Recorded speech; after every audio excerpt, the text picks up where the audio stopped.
Welcome, everyone. Welcome to PRT. That's Paranormal Round Table. I'm your host, Josh Turner, also known as Wolf, and with me is my co-host today. It's Anthony. Good evening, everyone. Anthony. And what we were getting into last week was the I guess you want to call it the journey or the saga of Richard. I've known Richard for a long time. I've actually been a supporter of my show and my work on Dogman Encounters and some of the other shows I've been on. And he has a story to tell, and we have talked multiple times, but we have never been able to coordinate to get him on, and now we do.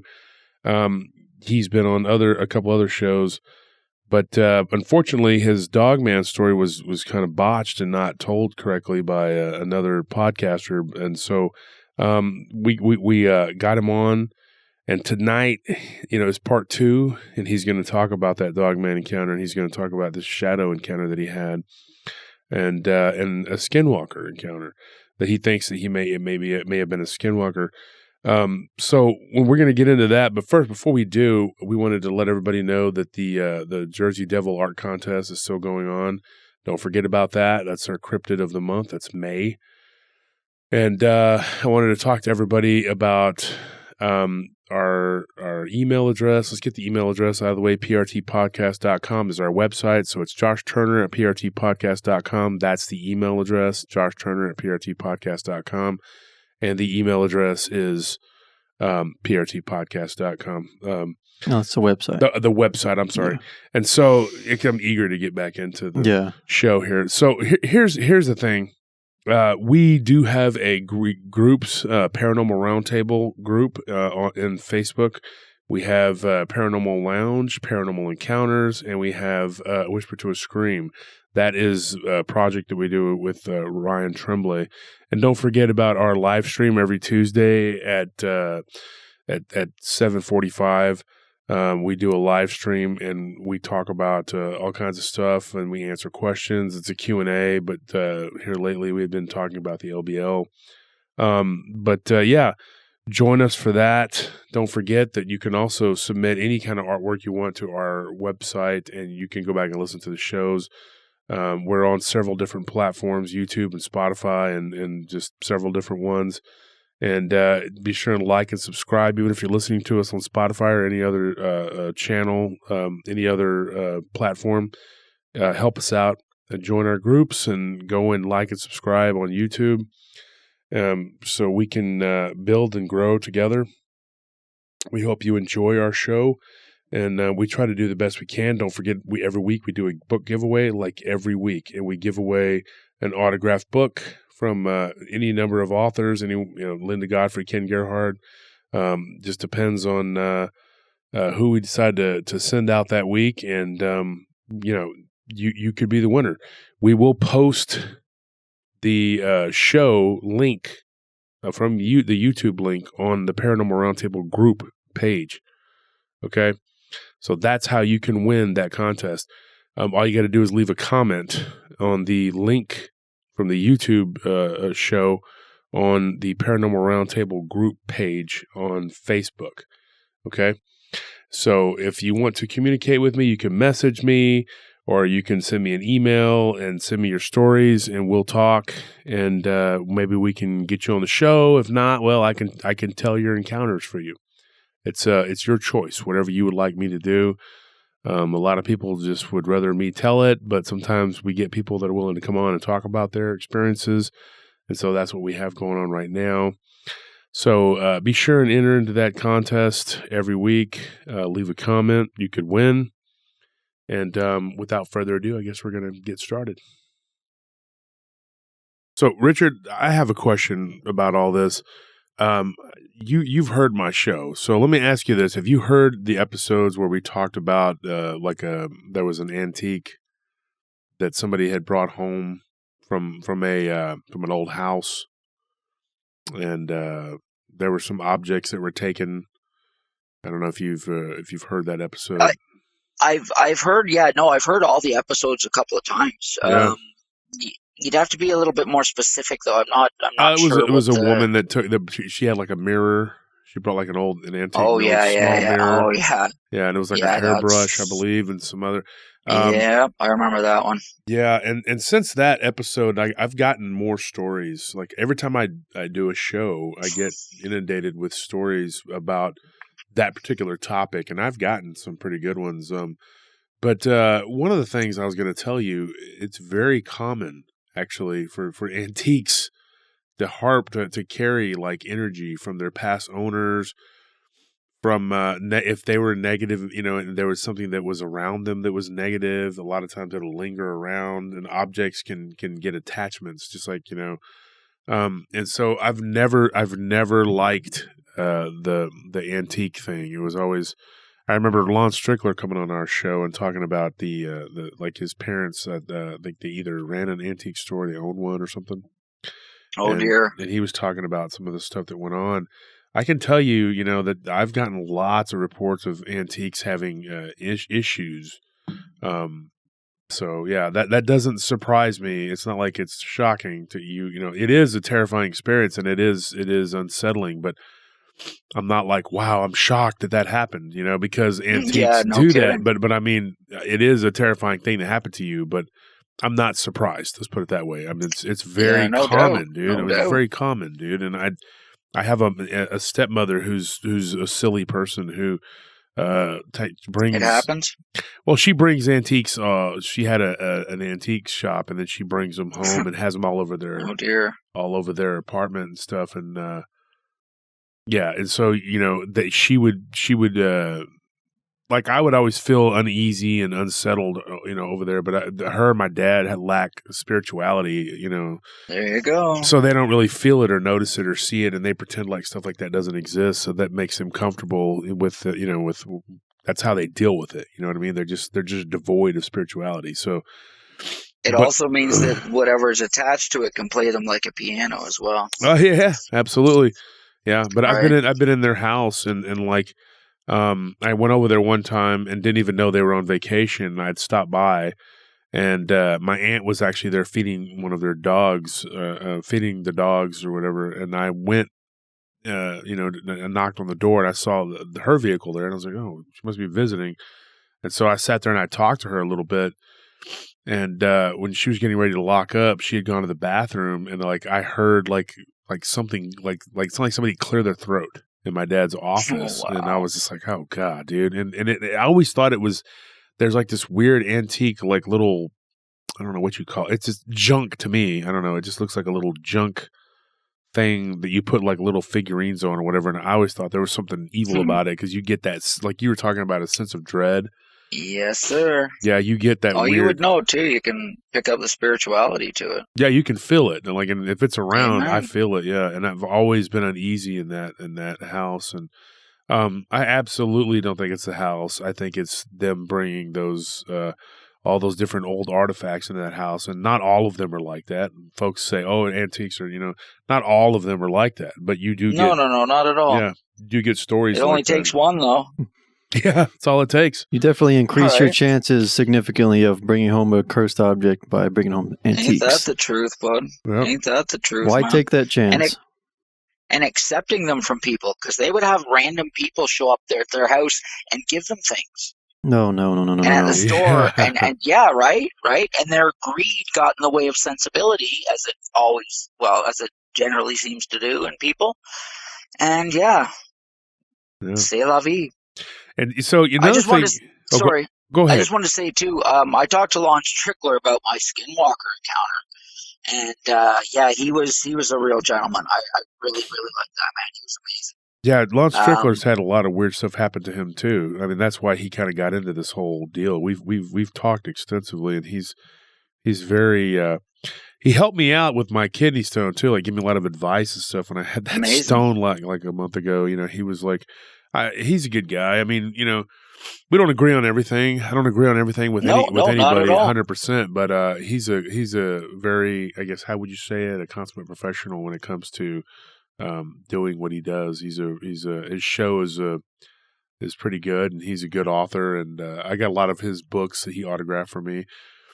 And another thing I was going to say, I don't know if you know Barton Nunley, who's been on my show the last couple, maybe 2 out of the last 3 weeks or whatever. Not personally. You don't know him personally, but he is a very good author. And one of the things that I've talked to him about is that, like we talked about this on the live stream on Tuesday, and I think you were in the chat room. Yes, sir. I have never really seen knives I've heard of them being cursed, but I personally have never seen that. Like, I've never really witnessed it or seen anything, but I've seen just about everything else you could think of.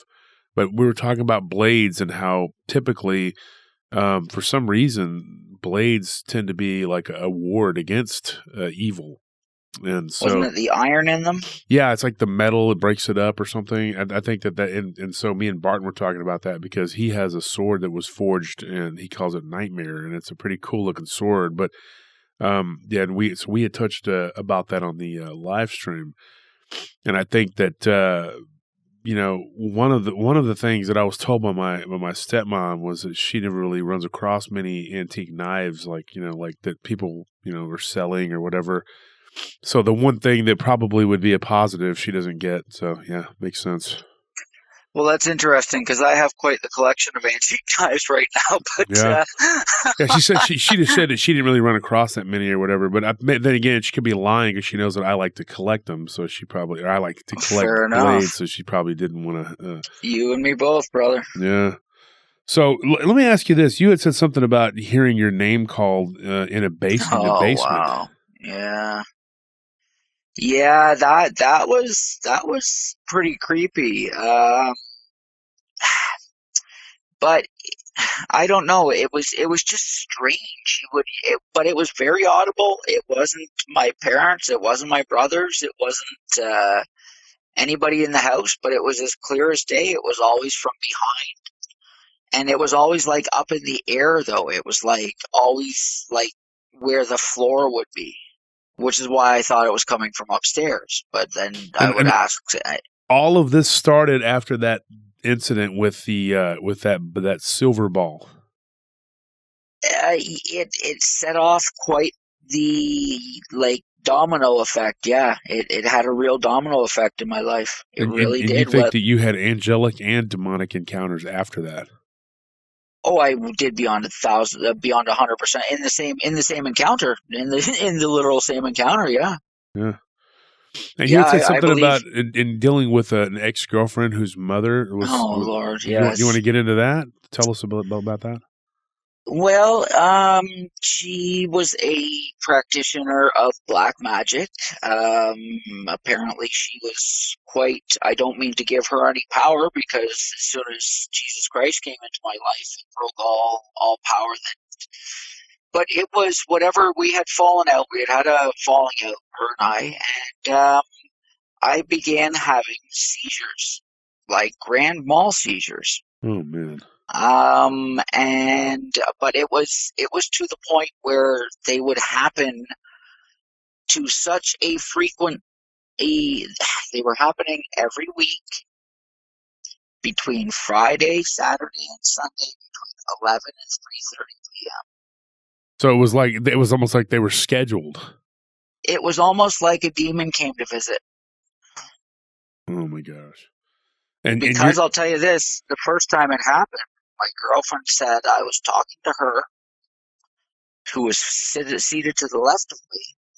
She said, all of a sudden, I looked to the right of me, began talking to the wall. Oh, yeah? Oh, really? Are you serious? Really? Wow. And then, boom, out. And you think that, why, tell the audience, why do you think that it was the mom? Because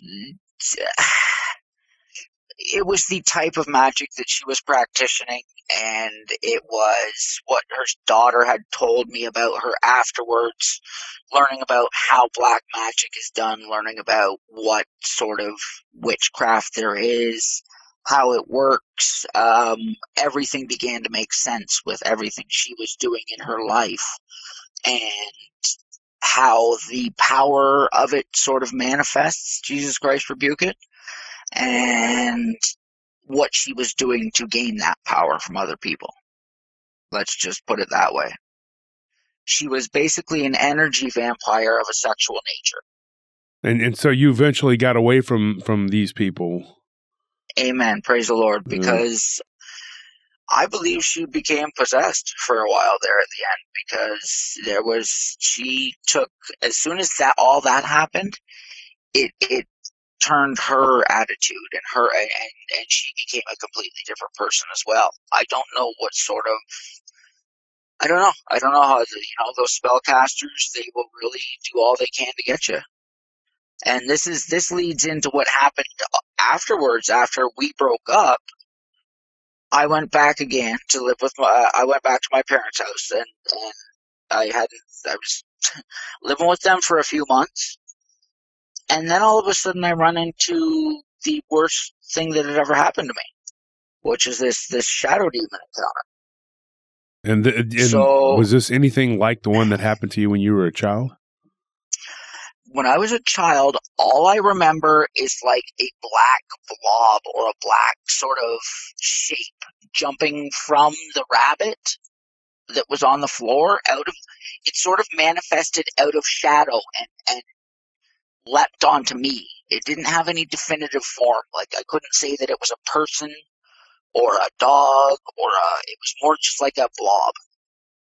That alone and of itself is scary. But you said now this was a shadow encounter that you absolutely know it was demonic. And so, do you want to get into that? Absolutely, I will. I have no problem. The Lord rebukes it in Jesus Christ's name. It holds no sway over anybody anymore on the blood of Christ. So this is really what did it for me, to make me realize that God was the truth, the ultimate truth, that Jesus Christ is the King, and the Son of God. What happened was, I was out on a dog walk. Okay, this, I believe, it was either late November, early December 2015. I think it was late November. I was walking my two dogs. I had two Staffordshire Bull Terriers, two brindle, like they're like the small little English Staffordshire. They're small little Staffordshire Terrier dogs. Not small, but they're smaller than a pit bull. They're the next ones down. Anyway, they're long gone, but I got about 2 blocks from the house, okay? I got straight up the road from my parents' house. You go around a little street, which is a little connector street, to the next block over. As soon as I get to the next block over, that house that's right there on the corner, this is the small town that I come from. And I've been in this house like 100 times, because my best friend as a kid lived there for years, okay? So this is why it makes it extra stupid that it was that house that this thing, all I can say is it was a horned shadow demon, because that's what it was. The thing was on the smoking porch, second floor smoking porch. Basically, the thing stood up and stood up and stood up. I don't know if it was growing or if it was shape-shifting at the time, but it just got bigger and bigger and bigger. And by the time this thing fully stood up and sort of showed me its full size, it had started roaring. And the thing looked like a steroided bull, like the muscles on it looked like a steroided bull. The actual like neck on this thing, the muscle went from the top of the head to the shoulder. There was no neck on it. It was just all muscle. Did it look like humanoidal in shape, or was it like 100%? Yes, 100%. But the biggest, like you know how Booker T used to look on WWF? I saw WrestleMania 18 in the Sky Dome, and I remember seeing Booker T from the 460. I think we were 469. And I remember, I'm not even a wrestling fan. I just remember thinking he was the biggest, hugest muscular man I've ever seen. And it was like 3 times that big. It was just muscle on top of muscle. Like, it was so much that it couldn't put its arms down. It looked stupid. It looked so stupid how big it was. Like, it was too much muscle for the frame. but the frame was 10 feet, and it had big horns. Wow. And you and only long clawed fingers. now where again was this at? Round the corner from my parents' house. Excuse me, in the town called Creemore. And so was that your only encounter with this thing? No. This there was a whole this I saw it this night, but then it showed up again 3 nights later as well. So but, it sounds almost like a minotaur. Like it looks like a shadow minotaur. It looked like okay, you know what it looked like?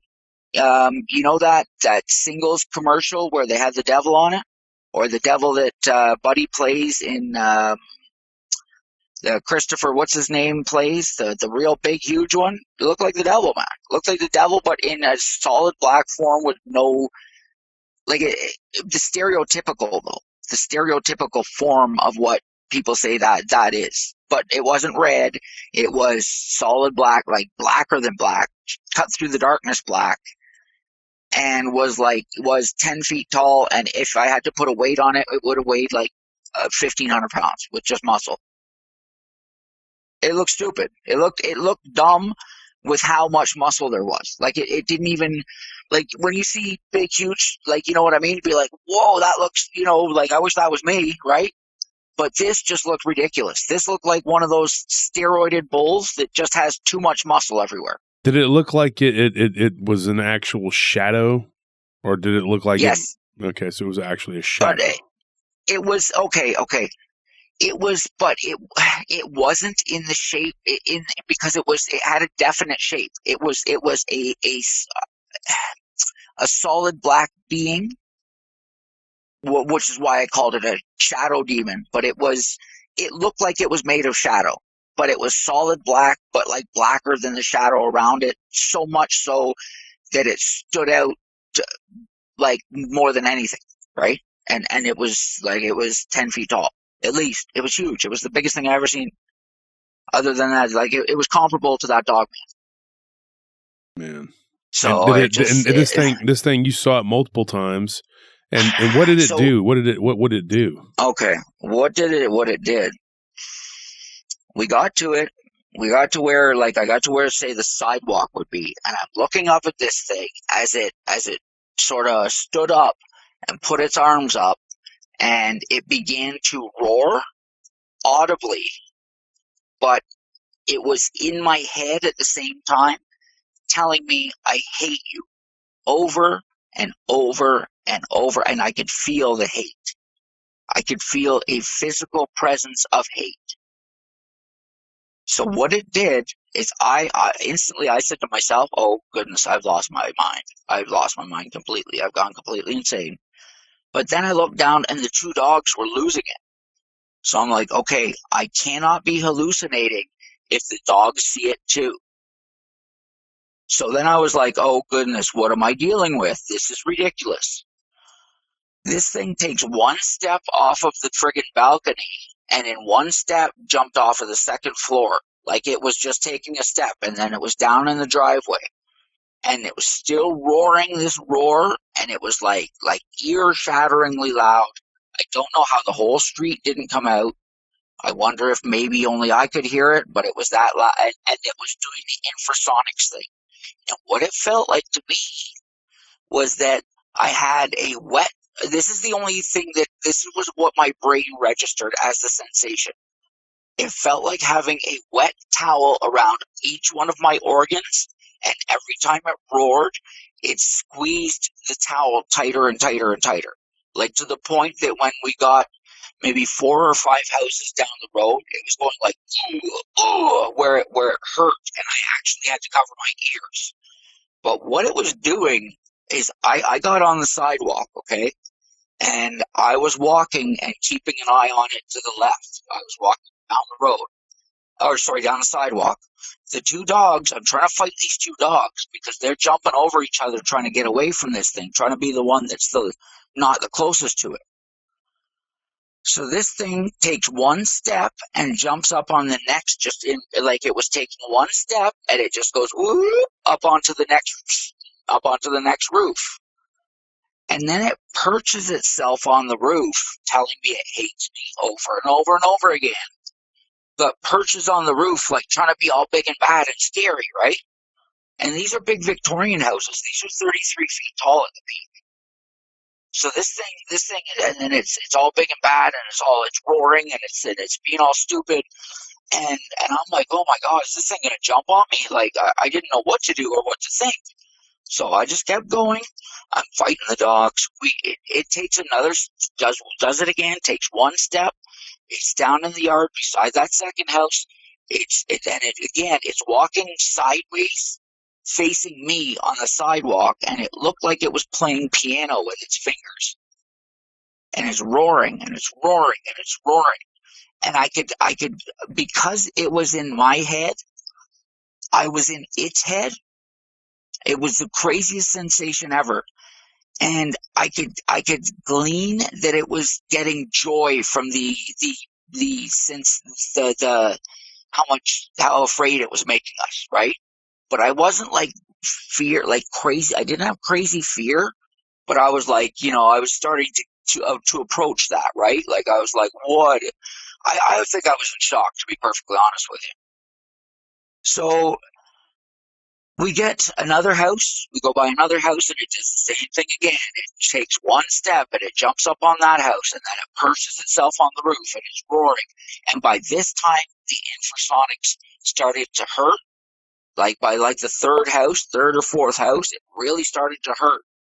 So all of a sudden, I got the thought in my head, I can't take this thing home. What? So, go on.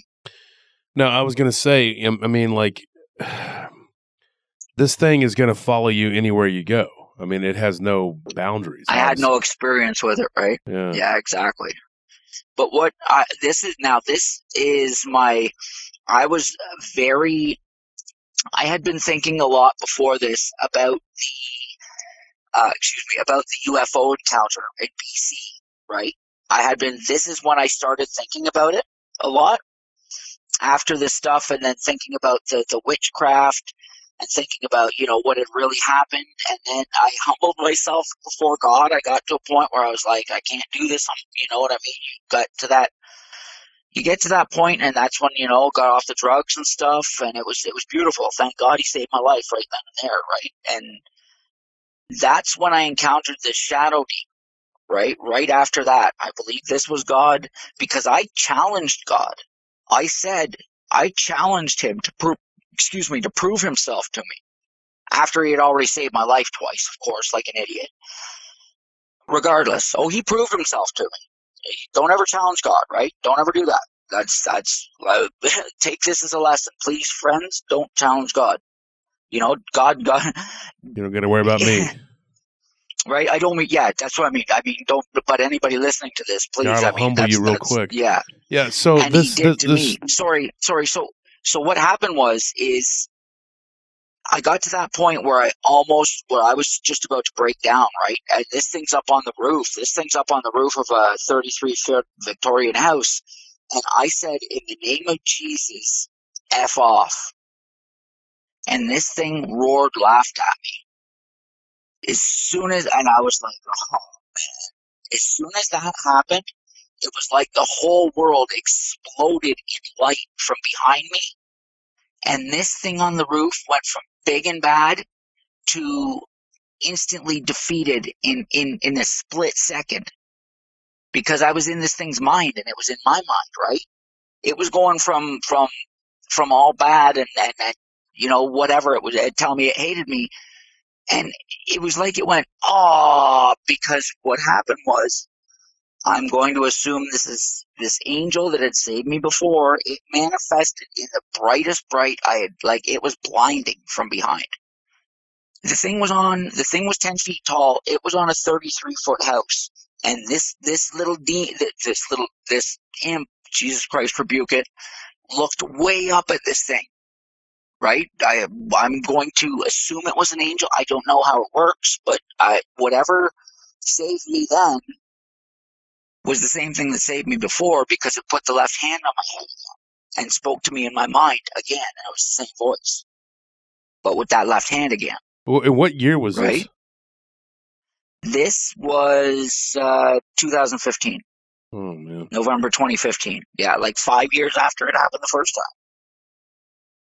So all this activity has been over an 11-year span, basically. Counting this year would be like 11. Sorry. Do you want me to just finish what happened here? No. I'm trying to think of all this. Yeah, sorry. Yeah. Yeah.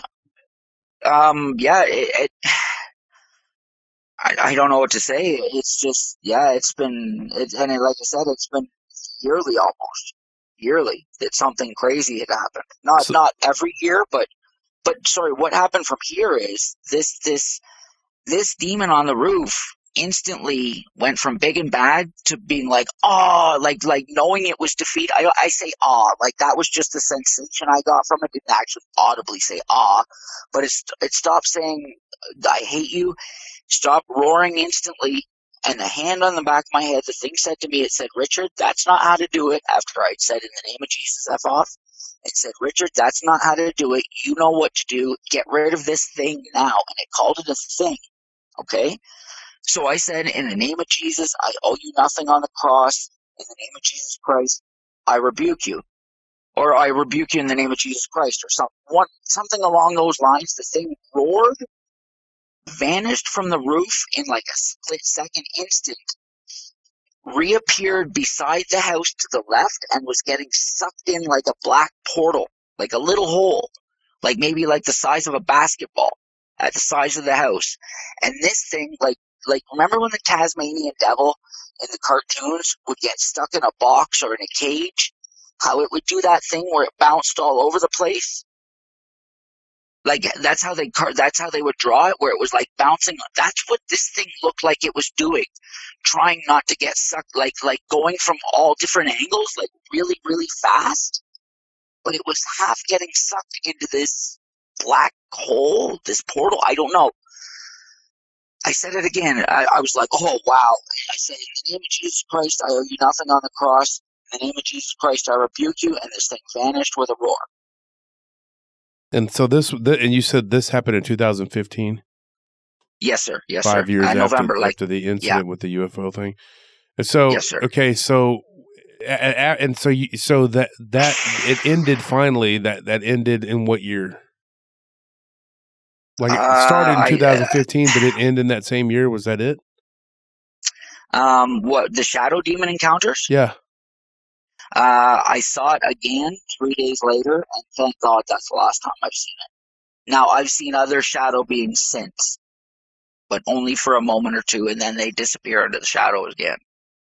Because 3 days later, I was playing the computer at about the same time that I was out the night before, or the 3 nights before, and I'd seen it, and I was freaked right out at this point. I was shook to my absolute core.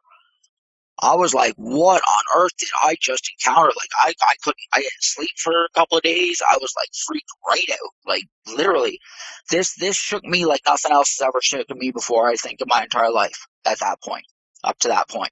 Yeah, because I was going to say up to that point, because you also had a dogman encounter. Right, the year to like almost a year to the month afterwards. Yes, these are all connected. They have to be. How could they not be? Yeah, I agree. So I get up. I'm like, something's totally wrong. I get up from the computer. I go into where my parents are watching TV in the next room. The dogs are asleep on the couch. I look out the window and look who's on the frickin' neighbor's roof. But my buddy from 3 nights before. It looked at me, I looked at it, and then it like vanished, like took like almost like a leap or a where you would sort of jump backwards into the shadow that was on the trees, and then was gone. Well, the next day, my dog began manifesting cancer and then died about 2 weeks later. And my mother died 3 months to the day that the dog died. Wow. And you think that's it's all connected too? What can I say? I don't believe in coincidence, and the way that I explained to you about how my mother had died, and I don't believe that. That's not impossible. Yeah. Yeah, I mean, that's crazy. What like? Sorry, go on. I'm just curious. Like, what was it with that orb, that UFO type orb that opened up all of this? I don't know if you've ever heard of the theories of it was Jack Parsons and of course, Parsons, and then Hubbard, and then of course what's his name, Crowley. They did the opening of the portals, and supposedly the Babylon workings. And they ended up that's when all the UFO stuff started, and that's when all this because I had a guy I was talking to the other day, and he believes they're not extraterrestrial. He believes they're interdimensional. Yes, I believe he was saying, and of course that guy we were talking about earlier, I was saying he called them ultra terrestrials, and he believed that they come from this guy I was talking to recently. Though he said he believed they came from the inner Earth, and that's what they did. That too. And it was a portal that was just opened up so that they could move around more freely, and they create all these things that happen. And so this dog man you saw, you want to give us a description? Oh Lord. Sure. Yeah. About 1 million feet tall and 1 million pounds. It was the biggest thing I ever saw in my life. Like, it was stupid. It was stupid. It was so supernaturally stupid. I can't even. Okay, what happened was, once again, I had not really given up entirely my nefarious ways. I was helping a friend of mine harvest his marijuana crop out of a cornfield. Okay, this is October 2016. The cornfield was humongous. Like, this is one of the biggest cornfields I'd ever seen in my life. Sorry, excuse me. It was near a cemetery. The cemetery, my friend tells me, Curtis tells me afterwards, after he had picked me up, that the behind the cemetery, because him and I were afterwards. This is after. I had to stay behind after everything got harvested, after everything happened, and this is when I had anyway, I'll tell you the whole story in sequence, but yeah, as we were driving away, and Curtis and I were like, what the heck was just happened? And I'm like, did you see them? And he's like, yep, did you? I was like, yeah, you're darn right I did. I was 5 feet away from it. Curtis was like, yeah, so was I.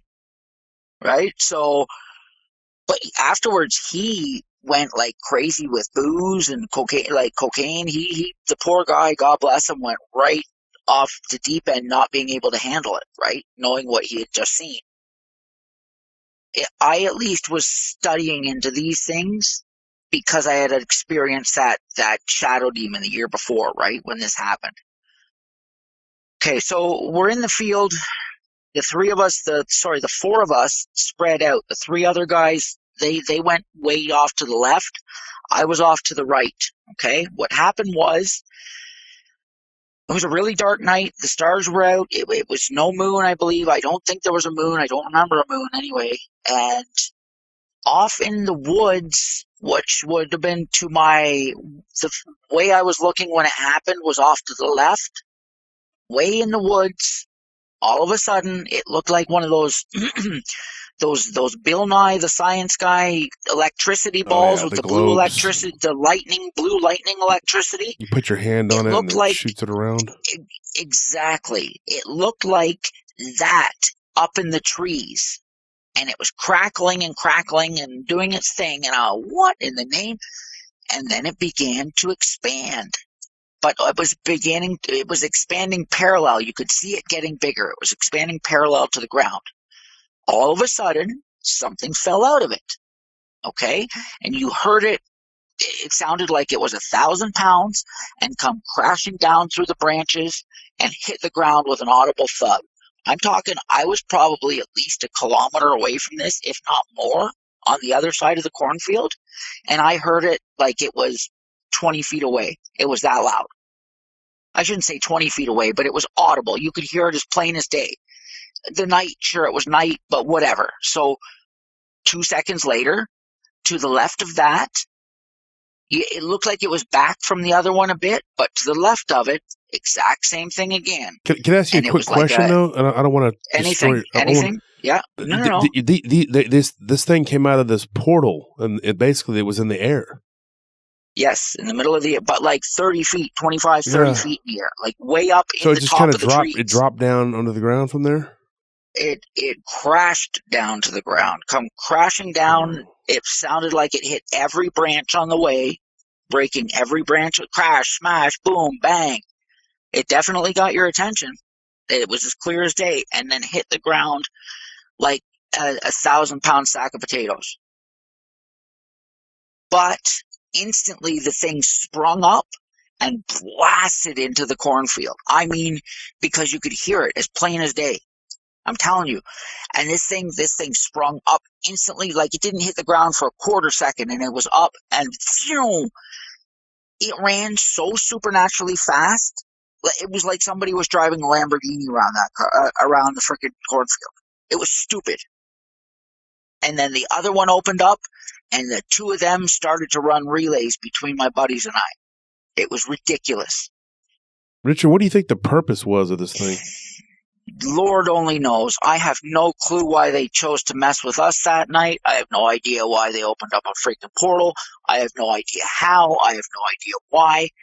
I have no idea at all. I have no idea why they would mess with us. I have no idea. Buddy, it is the most, I have no idea.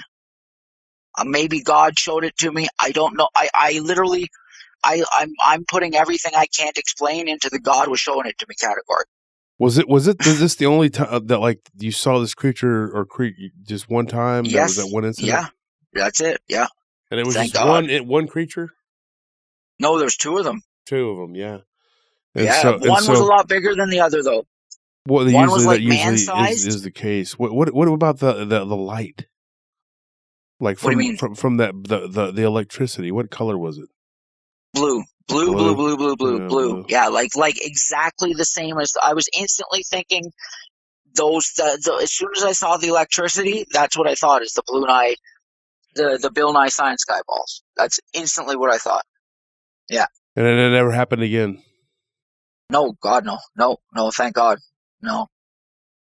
So in your opinion, these creatures that you saw, there's no way to know what they were looking for, what they were doing, or why they just chose to appear right there. I don't know, buddy. I don't know what to say other than the fact that Curtis said that where they came out of. He asked me if I saw the lightning too, and I said, yeah, I saw the blue lightning. And he said, yeah, that's where apparently that's where the burial ground is. Other than that, I can't put I don't know. I really don't know, man. It's very creepy to say the absolute least. I mean, basically this is exactly what they did. These things fall out of these, I'm going to assume they were portals. I don't know what else to call them. They fall through the trees. He's up, and he blasts into this cornfield, and the two of them begin running relays between the four of us. And it felt like it lasted for like a year, man. I'm telling you. These things, it was just, it wasn't fear, but it was this weird stress of the unknown, because I didn't know whether it was the farmer had bull mastiffs that were out in the, like, because I didn't know what could be so big and running so fast. Right? Yeah. And same with the guys. Same with the other three guys, sorry. When I talked to them afterwards, they're like, we're all, because it got to a point where after I saw what it was, what happened was, after the thing come blasting out, and the two of them were running relays between the two of us. And what I mean by relays is the one seemed to charge it, and you could see it going through the cornfield. The corn was really high, but where I was on a bit of a knoll, so I had sort of a view of the rest of the cornfield below me, like over to the left almost. I couldn't see what was to the right, but the guys were to the left, and it was to the left where the things came from. So I could just see the corn, like, going down where these things were running, but it wasn't knocking the corn over. Like, if something that big was this is what really gave me a creepy supernatural vibe afterwards. excuse me, is that they didn't destroy the corn. They ran through it, and you saw them moving through it, but they didn't destroy the corn like they would have if something that weighed 1,000 pounds was running around in a cornfield that was like a week away from harvest. It should have cut a track. You should have seen everywhere that it went, and you didn't. It didn't knock over one corn stalk at all. At all. That's weird. So it was more like they were ethereal. I don't know. I'm not gonna say it, but because they were as physical as the day is long, but they didn't knock down the freaking corn stalks that they were running all over. So how does that even work physically? Doesn't that defy the law of what should be like when things are trampled by 1,000-pound animals or whatever they were, 1,000-pound? Yeah. Like, and these things ran, buddy, it was like a half an hour these things were doing this for. When I say it felt like a year, it was like a half hour, 45 minutes. It was stupid. They probably did it like I don't know how many times. I don't even know how many times. So let me ask you this. So, oh, go ahead. Yeah, go on. No, you go ahead.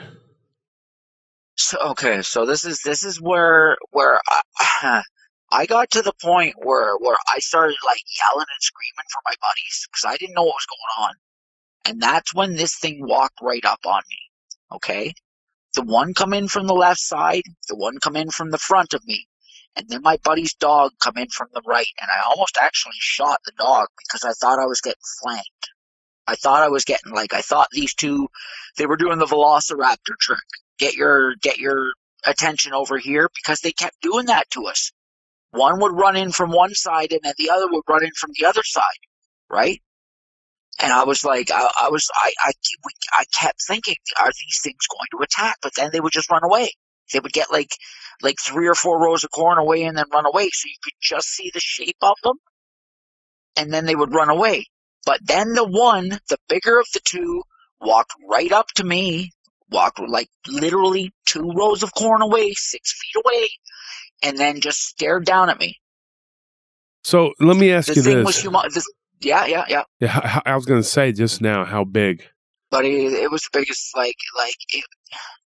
it was one of the ones that had the big hunch on its back, and it towered over the corn, and the corn was 2 feet above my head. It was the biggest corn I'd ever seen because it rained all the last month of October, and the corn was still like almost green until the end because it had grown so much in September and October. This was the biggest corn I'd ever seen, and this thing towered over it, looking down at me. So would you say 8 to 10 feet? Would you say that, Richard? I'd say 10 feet. I'd say 10 feet because it towered. I was lost in the sea of corn. Where I was on that little knoll, and I could see between the 2 rows out over the rest of the cornfield to the left. But the rest of me was completely lost in a sea of corn. And so, way above my head. And then what this color? thing, it looked like it was a dark color, like a brown, dark brown. Its eyes weren't glowing or nothing. No glowing eyes, nothing. Broad daylight. No. Middle of the night. Middle of the night. Okay. Oh yeah. Middle of the night, bro. Like 1, maybe 12, 1 in the morning. Yeah. The thing was so big. My neck got sore looking up at it. You know, and you, so you, there were 2 of them, and you, it had to have been a terrifying experience. Let me ask you this. It was ridiculous. Yeah, and all of this started just because of that. I just keep going back to that because you know, for 22 years you had no paranormal experiences, and then you had that incident with the silver orb, and then all of a sudden now it opened up all this other stuff. So you gotta wonder. I mean, yeah, and so if anybody didn't hear the first episode, that's what's going on here. I mean, so the skinwalker thing that happened. Let's get into that. I'm wondering for a second, though, if I'm really wondering if maybe we didn't do something against somebody when I was in my criminal days that may have done witchcraft as well, or may have put something against us, or me in particular, right? Could be. Heaven forbid. Yeah. Jesus Christ, rebuke it if they did. So right? But you said you had talked about the skinwalker. Yeah, Lon Strickler. Yeah. I called him like a year or two. I guess it's about a year now, and actually just before COVID hit. And I talked to him probably 3 or 4 times about this whole thing and had some very long conversations with him, like that lasted like 3 and 4 hours at night, right? And explained everything to him, like right down to the last detail. And he was the one that said he thought that was a skinwalker. I just told him I didn't know what was going on, but it was insane. And he said, well, dude, you just were dealing with, like, you know what I mean? Like, he said, that's what he said. I don't know.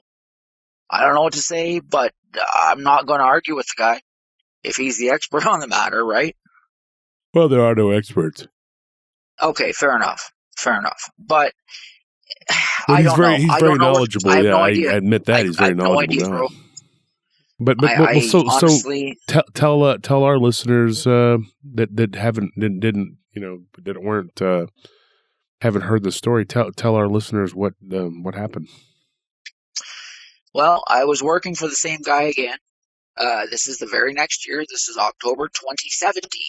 Okay, but now we're in the town that he lives in. He's got a legal grow this time, legal marijuana grow up because they made it legal in the interim.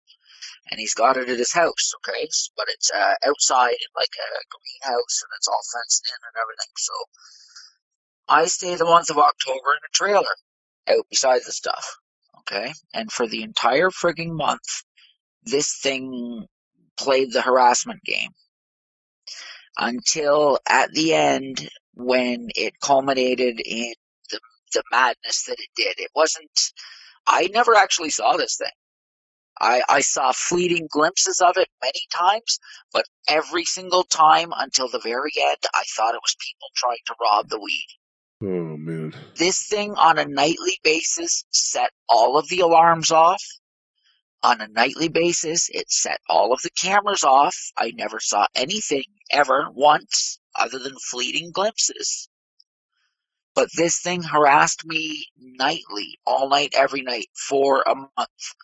But what it was doing is, on 2 occasions, it ran by, I guess, I'm assuming it ran by and shook the trailer. One time it slapped the trailer and nearly tipped it. And the other time it just gave it like, it shook me like a little bird in a cage, basically. And the fleeting glimpses. This isn't like a full-size trailer. This is a full-size trailer. Like, I'm talking like full-size fifth wheel. These fleeting glimpses you got of it, Richard, did you ever kind of get a beat on it, like, at all? Nope. No. Nope. I could just tell that it was a human form. And each time I thought it was, like I said, just rivers. But it was down, there's a little glen just down by his place, right beside his place. And you go to the end of his property, and just across the field, halfway across the neighbor's field, it goes down into a little river, right? And down, that's where the thing kept messing around. And I would hear it. You'd hear it running around, right? And the thing and it would go over to the neighbor's house. I chased it over to the neighbor's house several times, thinking it was somebody. But it would vanish. Like, it seemed like it was vanishing to me afterwards, in retrospect. Because I just thought these guys were like I don't know, I just thought these guys were like amazing. Like, these guys were like ninjas. You know what I mean? You still thought they were people. I still thought they were people until the very end. What convinced? I don't know how many... Now tell the audience and me okay. what convinced you that it wasn't people. Yeah, this is retarded. Okay, and this is what Lon said too. This is what. Okay, it was. I don't know if it was like the last night. You know what? I think it was like the night before we were going to cut it all down, because we're talking by the fire. My buddy and I were sitting there talking by the fire, and all of a sudden, down in that little glen, we start hearing laughter, but it's not like laughter. It's like maniacal, psycho laughter. And then all of a sudden, you could hear this whining and crying of like I thought they sounded like puppies. And then you heard the maniacal laughter more, and then you heard screaming, and then you heard squealing and screaming of these puppies being killed. And my buddy, this is my buddy. My buddy literally, literally, you should have seen the look on his face. He didn't even look at me. He just ran back in the house and locked the door. Right? So now I'm out there alone. Okay? And this thing is laughing like a psycho. And I don't know how many there were, 7, 8, 9, 10. One after the other. It was sick. It was freaking. It was. And so and so that is what convinced you that it was something supernatural? I never even thought. Yeah, I never. Yeah. Oh yeah. There was no way that was.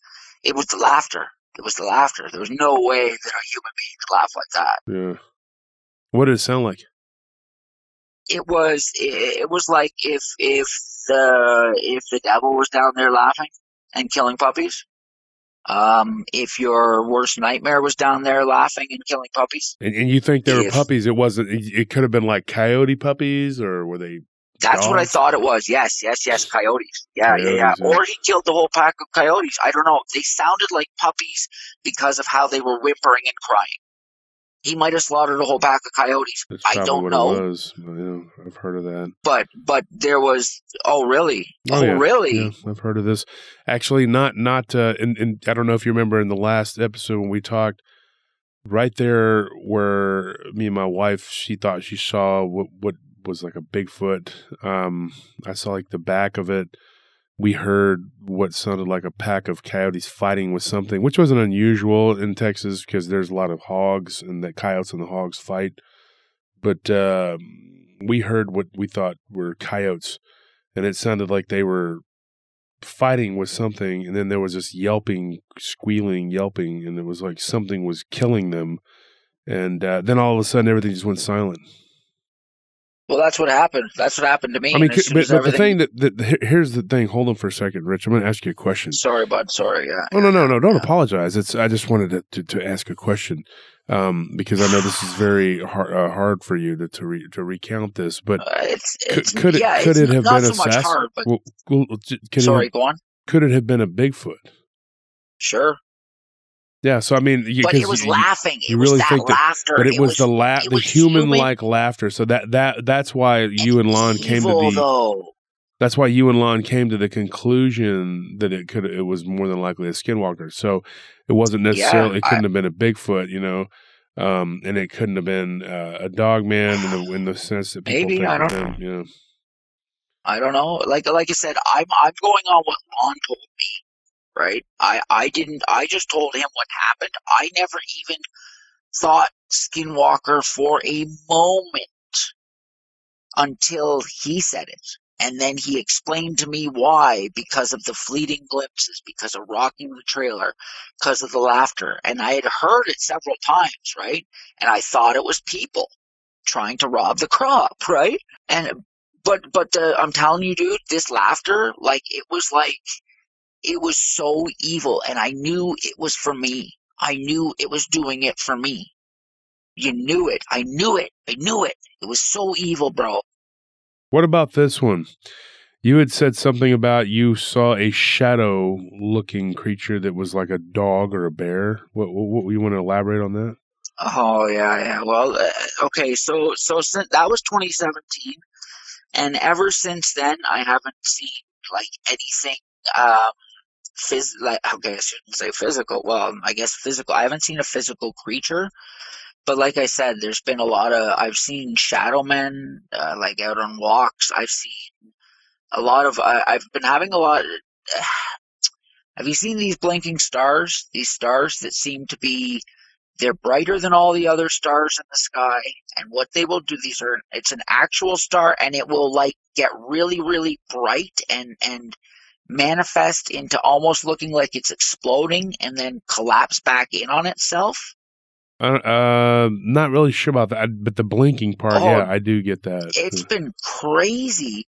And I've seen probably a half a dozen of these. The two of them were doing it over my house all last summer for about 2 weeks in the middle of the summer. They were doing it all night, every night, like 2 strobe lights in the sky.